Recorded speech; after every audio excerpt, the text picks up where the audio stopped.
are being joined by Scott Lucas from the United Kingdom. He is a professor of international politics at Clinton Institute, University College in Dublin. Welcome to the broadcast. Thank you for having me here. Now, Scott, since the war started, Turkey has not minced its words against Israel. It has called Benjamin Netanyahu a terrorist, referred to the attack on Gaza as madness. It has even branded Israel as an occupier. Do you think the divide has only erupted because of this war, or do the lines go deeper?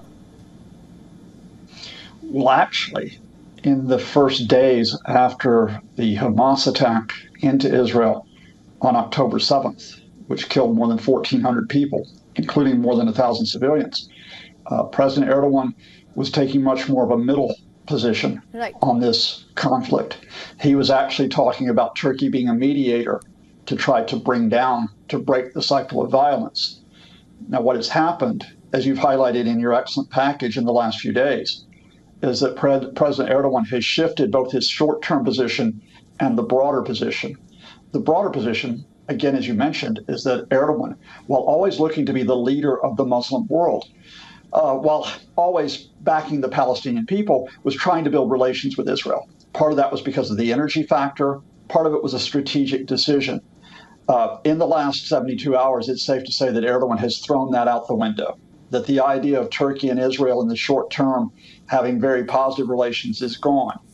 Now, in part, that is because of widespread public anger in Turkey, as well as elsewhere, at the mass killing of civilians in Gaza by the Israeli response to Hamas, something which is likely to expand in the days to come if there is a ground offensive.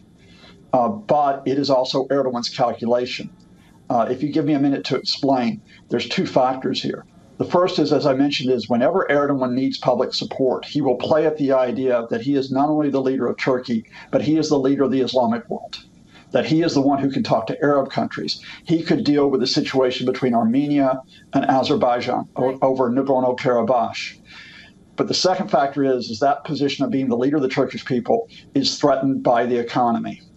Since Erdogan was reelected in May, the Turkish currency has sunk another third.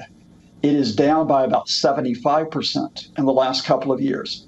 Inflation is at 62% and rising. Interest rates were just raised 2 days ago to 35%.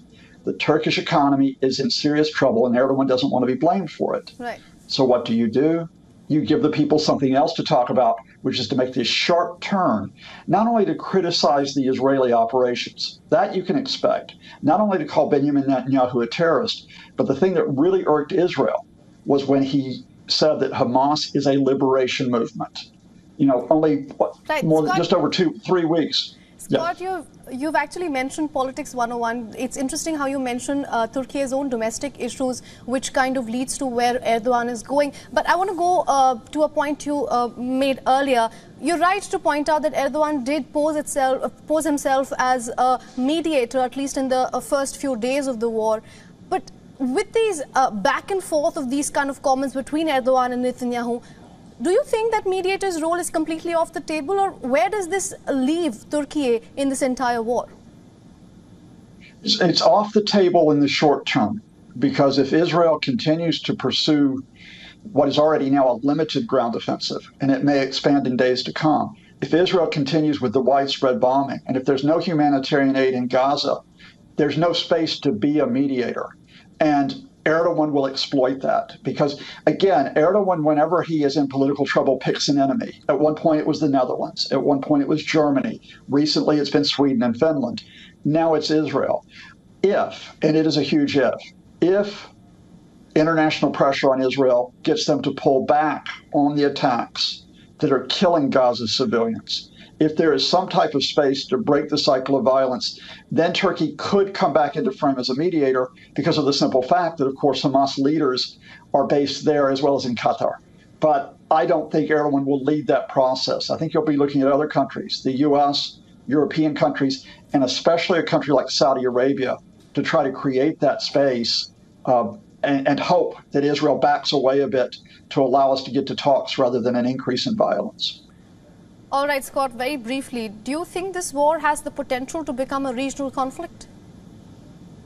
Oh yeah, I mean, it definitely has the potential to be a regional conflict because, you're talking like actors like Hezbollah to the north of Israel. You're talking about the Houthis in Yemen, who are all backed by who are all backed by Iran. However, at this point, and I stress at this point, while Iran is willing to attack U.S. personnel on American bases, those specific operations, the Iranian leadership doesn't want to see a war across the region because it could get them in quite a deal of serious trouble, not only from the fact they could be attacked militarily, but because the Iranian economy is in a crisis point as well.